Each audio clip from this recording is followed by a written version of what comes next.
Divisibility rule पढ़ते हैं 1 से 20 तक मात्र 5 सेकंड में। 5 से 7 मिनट में आपको नई नई ट्रिक और प्लस कंसेप्ट देखने को मिलेगा।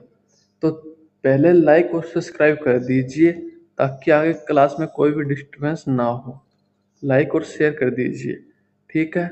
ज़्यादा टाइम बर्बाद ना करते हुए चलते हैं एक बेहतरीन टॉपिक की तरफ, जो हमारा है डिविजिबिलिटी रूल नंबर सिस्टम से। तो देखो, जो आपको सिंपल डिजिट लगते हैं उन पे मैं ज़्यादा टाइम नहीं लूँगा। जैसे 2 है तो इसका अंतिम अंक क्या होना चाहिए? सम होना चाहिए। तो ये संख्या क्या हो जाएगी? पूरी संख्या 2 से डिविजिबल हो जाएगी। 3 तो इसके सारे डिजिट का सम क्या होना चाहिए? 3 से भाज्य होना चाहिए। तो वो सारी संख्या क्या हो जाएगी? विभाज्य हो जाएगी। जैसे कोई संख्या लेते हैं, 57 संख्या है, इन दोनों का सम कितना होगा? 5 7 12, तो 3 से डिविजिबल है, यानी कि 57 भी 3 से डिविजिबल हो जाएगी।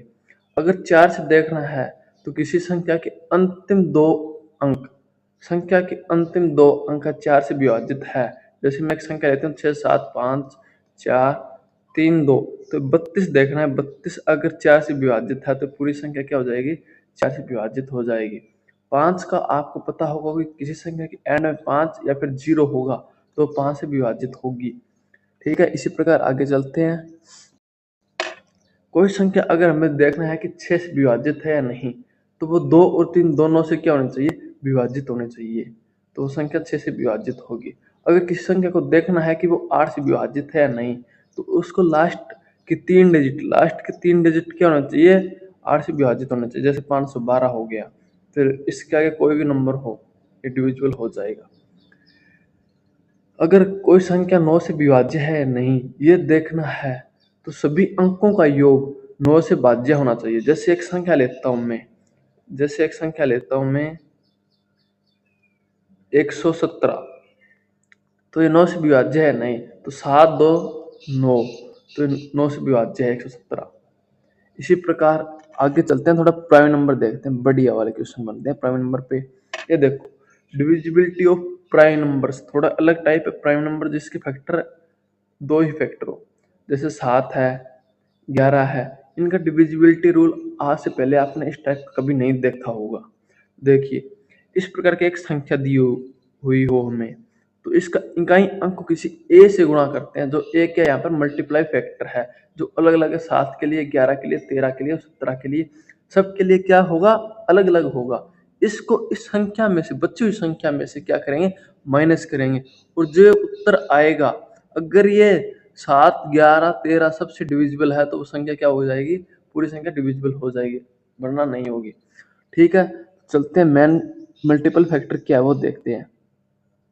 जैसे 7 का मल्टीपल फैक्टर है 2, 7 का मल्टीपल फैक्टर है 2।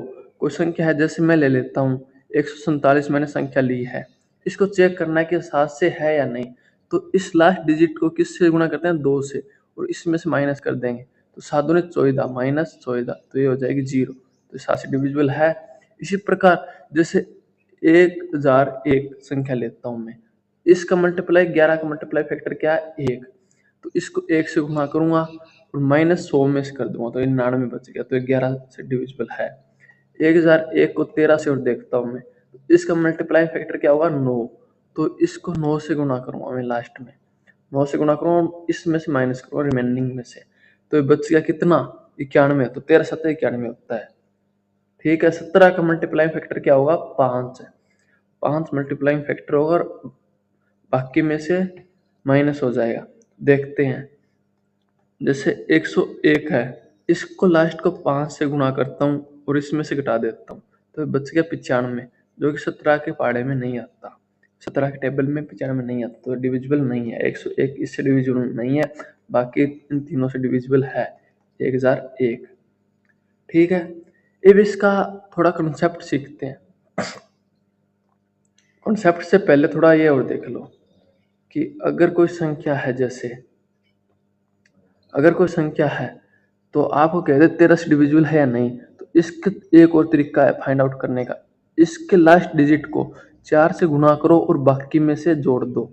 जैसे 169 है, तो ये लास्ट का क्या है? 4, इसको 4 से गुणा करेंगे। लास्ट का क्या है? 9, 9 को 4 से गुणा करेंगे 36, तो ये 16 में जोड़ देंगे। अगर ये संख्या 13 से डिविजिबल है तो ये पूरी संख्या क्या हो जाएगी, डिविजिबल हो जाएगी।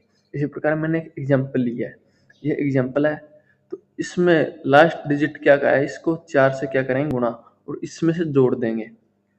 ठीक है, 219 और 7 के 28, तो ये हो गया 9 8 17 1 21 और 1 22 2 24।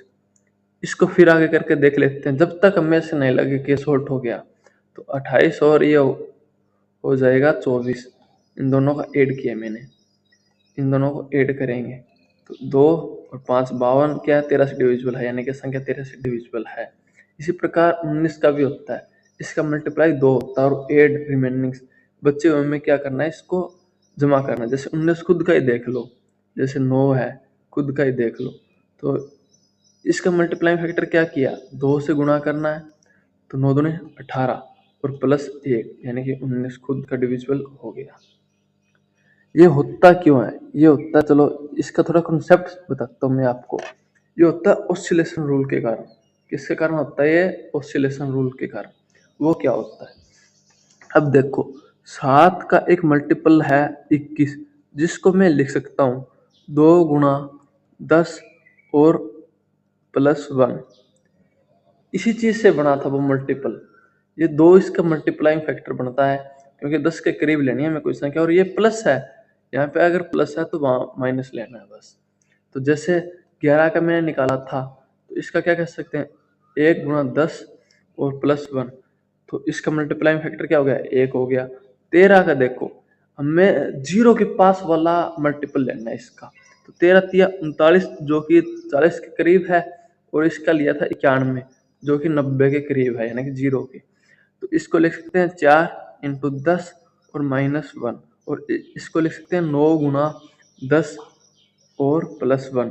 अगर यहाँ पे प्लस 1 है तो माइनस करेंगे, और यहाँ पे माइनस है तो क्या होगा, प्लस होगा रिमेनिंग में से, और इसका मल्टीप्लाई फैक्टर 4 हो गया, इसका 9 हो गया। इसी प्रकार 19 का हमने ऐड किया था, 19 को क्या लिख सकते हैं, 2 इंटू 10 और माइनस 1, तो इसका मल्टीप्लाई फैक्टर 2 हो गया, और ये क्या हो गया, प्लस कर लेंगे रिमेनिंग में से।